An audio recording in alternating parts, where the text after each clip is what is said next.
বন্ধুরা, ভিক্ষা করাটা এখনকার মানুষের পেশা হয়ে গেছে।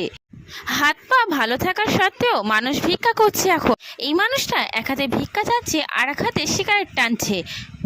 ওই মানুষটা তবুও নিজের চরিত্র সবার সামনে খোলাখুলি দেখাচ্ছে যে আমি সুস্থ থেকেও ভিক্ষা করছি, কিন্তু একে দেখলে আপনারা অবাক হয়ে যাবেন। এমনভাবে নাটক করছে যেন তার দুটো পায়ে অকার্য হয়ে গেছে, কিন্তু ভিক্ষা করার পরে সুস্থ ভেবেই হেঁটে আসছে। এমন সব মানুষের নাটকের জন্য যারা বাস্তবে ভিখারি তারাই সত্যিকারের ভিক্ষা পায় না। আলহামদুলিল্লাহ, এই মানুষটির একটি হাত নেই।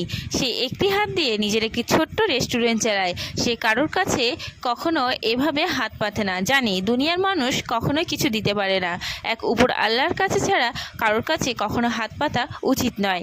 এই মানুষটির একটি হাত না থাকার সত্ত্বেও সে আল্লাহর দরবারে কোনো শিকায়ত নিয়ে যায় না, কিন্তু মানুষের হাত পা ভালো থাকার সত্ত্বেও তারা ভিক্ষা করছে। আজ একটি সাবস্ক্রাইব এই মানুষটি।